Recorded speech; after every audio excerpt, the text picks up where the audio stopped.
Assalamualaikum warahmatullahi wabarakatuh. Good afternoon, everyone. Welcome to live lesson Talkshow, where we uncover the stories that shape who we are. I am Jose, your host for today. In the next session, we will listen to three amazing speakers who will share experiences that tell them valuable lessons about life, growth, and resilience. Let me briefly introduce our speakers. The first is Hanif, the second is Rafif, and the third is Novel. We are excited to hear their stories, so let's get started. Our first speaker is Hanif. What's one life-changing experience that taught you a lesson you still carry today? Okay, Bismillahirrahmanirrahim. First, let me introduce myself again. My name is Muhammad Hanif Bayaki and everyone calls me Hanif. So today I want to tell about my experience that shaped my life. Oh yeah, before that I'm from 11 RPL, software developer from IDN boarding school Solo. That I proud of that school. Oh my god, okay. Okay, so my experience is IDN Tangguh. That's from IDN programs also. So from there, so I want to tell my story, my experience in at IDN Tangguh at Kediri. So first in Kediri, me and my team find the place for us to stay for a week, and after that we have to find work. But before find work, we have to find some place to stay, and that's not easy. We have declined until 3 times or more, I forget, and that's gives me valuable lessons that not all people accept you. All people is different, it's not like your side see. And after that after get place to stay in mosque, we find place to work, and it's same like we find mosque not easy, it's difficult. And after 1 day we find place to work, we get in grocer that the Chinese the owner, and my workplace is not like fun, and it's like not easy. We only get 50 for a day, and our work is hang the stuff, the heavy stuff like box, and that give me the lesson, give me a bright side see to the people that work there. Okay, maybe that's all for me. Thank you.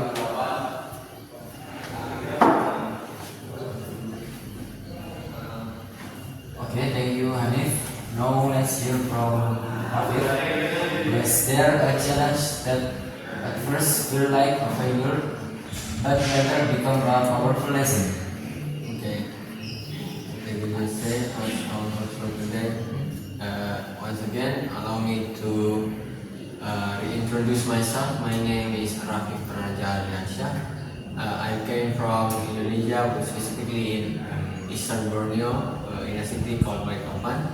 And right now I'm studying in a school which is very interesting, which is a boarding school. And so this boarding school had one of these kind of events a bit different from Hanif's experience, but it has a similar kind of vibe. So I want to tell you that. And to start, the activity is called Goes to Society. So we are taught we as students are separated into a couple of teams, and I got a team that has around 3 members, which is myself and two of my friends, and we had the goal of the activity itself is that we have to find and introduce ourselves to around 20 local civilians each day, and the activity's duration is maybe around 3 or 4 days and 3 or 4 nights and 2 or 3 nights. I kind of forgot the specific duration of the activity. So basically, we have to get to know around 60 to 80 people in total, and for the place of stay, we also have to find a mosque, just like how Hanif is stayed in his Iden Tangguh activity. So the difference is just that we don't have to work, we just have to get to know the people around the mosque area and find basically the stakeholder, which is Mr. RT, there's also the head of the village and stuff like that. So my team, not me, but my team, we had this plan to go to a mosque around 5 kilometers from the school itself. So we had to walk because we did not get any cars that would bring us to the location. So if other teams got a car or a pickup to bring them to the place, we don't. So because we are still not really confident enough in getting any, so we just depended on our feet to just walk to the place. And it took around 1.5 hours, which is entirely tiresome and felt like a failure, just like in the city like a failure. We felt that this was not going so well so far, so we had a pessimistic point of view at that time.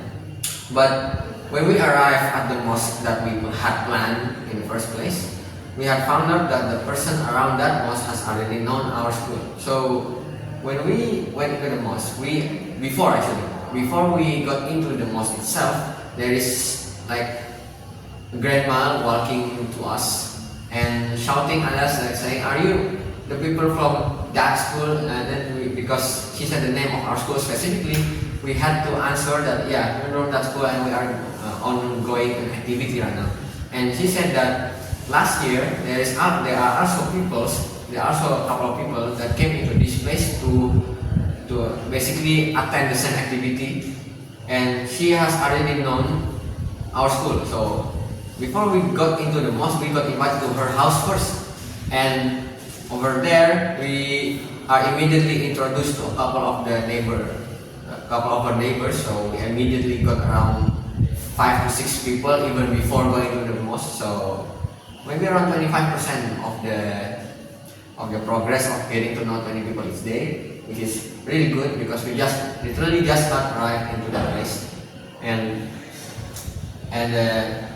after that, she gave us food, which is basically like just rice and fish and tempeh like that. So we felt pretty grateful for her for giving us her food and stuff. And after we separated from her, basically said our goodbyes and stuff, we got into the mosque and explained our activity to the basically stakeholder of the mosque itself, which we call takmir. So we have to ask the permission first. After that, because the people around there have already known our school, we immediately got accepted because the takmir already knows who we are and knows what kind of activity we are undergoing right now. And so we stayed there for the rest of the duration of the activity. But of course, that's not only our job. We are not just going to sleep there without any reason, without helping, So one of our activity in that mosque, other than sleeping, is to clean up the most area, clean up the toilet, like also sweep and sweep the floor, clean up the carpet, put on perfume, and also we announce the call to prayer, which is basically azan and iqamah. We also did a couple of leading the prayer itself, becoming the imam, stuff like that. And there's also a couple of other documentation such as helping other civilians doing their work, such as going into the garden to gather some fruits, gather some, well, basically what they sowed, the panen, like that. And that is the whole activity. Basically, it's just like we get to know the neighborhood, we get to know the locals, and we help them, we introduce our school to them, and basically just all around being a really, how to say, someone that is able to help others. So it's basically the whole point of the activity, and it's kind of interesting to see how our school had arranged this kind of activity. It's very unique, anti-mainstream, if you will say that. And I'm very glad to join this activity because it was kind of fun, especially with my friends and get to know other people in that area, especially when we got given food and money. So I was pretty happy with that. Even though it first like a failure, it's very funny because we did not get any car, any pickup to go to the area itself. But eventually, even we got helped by other people in that area, and I think that's the point of the activity. Yeah, that's all I can say. So I would say thank you for listening, and we go to the next speaker.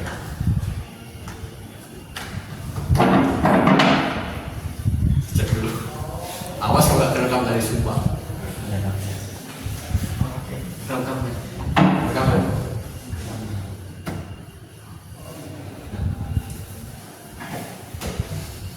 And finally, we welcome Naufal. What moment in your life has taught you something you like? Everyone here. So I'm gonna tell a story that, as you know, that 2 days ago I finished my teaching. So my material about that activity is cybersecurity or penetration testing that I do. So it's just I'm not going to tell about my teaching, yeah, but I'm going to tell you about the process that. I don't want anyone to miss that story. So maybe all of my friends know that I'm a cybersecurity, but they didn't see I am learning as I'm learning. So today I'm going to tell that the first interest to the cyber when I was in 9th grade, last of semester. I mean when holiday, return from 9 to 10, and so I start to watching, reading any article, but most of the articles said that can learn cybersecurity when in the college, yeah. But I'm trying to learn by watching YouTube, by watching the step by step how to guide that. But anyone, most of the experts said I must learn to preparing for certification, but I think that maybe certification just only talk about the theoretical, but when I was try preparing for the certification, they told me to memorizing all the methodologies or the material also, and then they told me to memorizing the infrastructure of website and internet and cloud. Then so after that, after I memorizing, I know method about step by step, and then I start to learn how to exploit them, how to exploit any phone, then how to find the phone. And it's not short for me to learn cybersecurity. It's a span almost 2.5 years. Yeah, almost two years. I spend every night at home really for learning all this cybersecurity, but the results for now really get guide, and then my result you may see in my LinkedIn, guys. Yeah, I've just finished teaching cybersecurity in UAD, University of Ahmadahan. Yeah, I've just finished teaching there. So I want you guys to remember that every result have a process, have a long process. Thank you. Maybe that's all. Thank you to our three speakers for sharing such powerful insight. From today's session, we have learned that life lessons can come from anywhere, whether setbacks, success, or even small daily moments. Before we close, I want to leave you with this thought. Life may not always go the way we expect, but every experience is an opportunity to grow, to reflect, and to inspire others. On behalf of everyone here, thank you for joining us at Life Lessons. Until next time, keep learning, keep growing, and keep playing. Maybe that's all from me. Thank you for your attention. Wassalamualaikum warahmatullahi wabarakatuh. Waalaikumsalam.